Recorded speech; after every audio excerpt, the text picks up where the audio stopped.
आपको याद होगा इसहाक ने अपने बेटे के द्वारा स्वादिष्ट भोजन खाकर उसे क्या किया?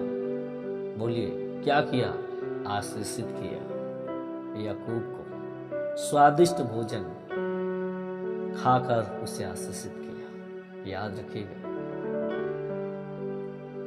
अब इस यहाँ पे आप समझ सकते हो कि परमेश्वर के सेवक जब आनंदित होते हैं तब आशीषें हमारे जीवन में बहुत सारी आती हैं।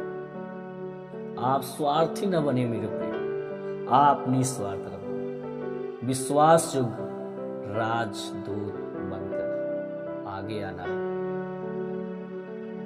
मगर दुनिया की कलीसिया का राजदूत इब्रादूत था, वो बड़ा विश्वास युग था। आपको भी विश्वास युग बनना है। जहां तक मैं समझता हूं कि इब्रादूतुस पौलुस के किस प्रकार से सेवा किया, उसकी आवश्यकताओं में उसकी पूर्ति की है। यहां तक मैं समझता हूं कि पौलुस का जो मनपसंद भोजन था, इब्रादूतुस हो सकता है जब जेल से बाहर आया तो उसको उसके मनपसंद के अनुसार अच्छा भोजन बनाकर पकाकर उसे खिलाया।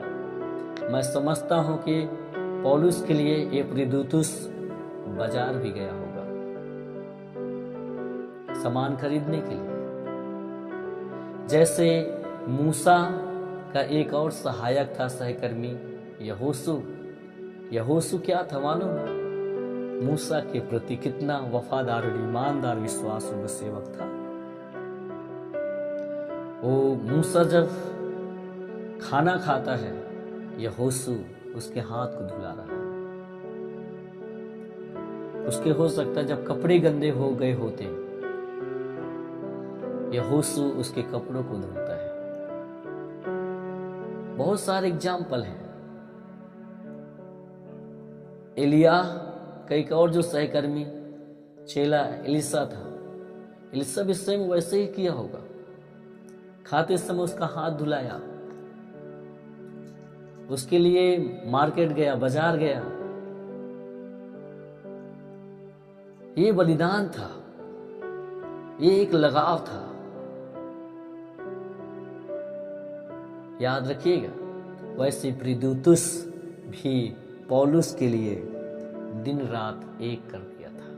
इसलिए उसे अपना भाई कहकर, सहकर्मी कहकर, योद्धा कहकर, राजदूत कहकर उसे संबोधित किया। वो भाग गया था। एक अलौकिक व्यक्ति था, एक अलग एक आकर्षण पाया गया। क्या आप विश्वास योग्यता में हैं? आप अपने अगुवे के प्रति किस प्रकार से विश्वास योग्यता में? ये इस प्रकार से आशीषों को हम पा सकते हैं। विश्वास योग्य राजदूत बनकर हमें आगे आना है। ये मत सोचिएगा हमारे जब पास पैसा होगा, धन दौलत होगा, तभी हम देंगे। अगर आप ऐसे सोचते तो आप कभी भी परमेश्वर के राज्य के लिए नहीं बोल सकते। गरीब विधवा ने क्या किया? गरीबी में भी रहकर उन्होंने दिया। सारपत की विधवा मरने वाली थी, दिया। तो गरीबी में भी रहकर आप जब बोते हो तो ऐसे बलिदान को, ऐसे त्याग को परमेश्वर कभी नहीं भूलेगा। याद रखिएगा। अगर आप अपने लिए इकट्ठा करते हो, परमेश्वर के सेवकों के लिए, उसके राज्य के लिए आपको बोना है, बढ़ चढ़कर आपको बोना है, ताकि सेवक, आपके लीडर, आपके अगुवे परमेश्वर के राज्य के लिए, चर्च के लिए बहुत कुछ खरीद सके। मैंने बोला, गंदी अश्लील वीडियो को फैलाने के लिए साहित्यों को करोड़ों में लोग बेचते हैं, उसे लुटाते हैं, धन को खर्च करते हैं। तो हम आध्यात्मिक लोग जब परमेश्वर के राज्य के लिए खर्च करेंगे, मेरे प्रिय, इस बलिदान को परमेश्वर कभी नहीं भूलेगा। इसे हमें करना पड़ेगा। और बहुत सारा चीज है परमेश्वर के चर्च में जरूरत है,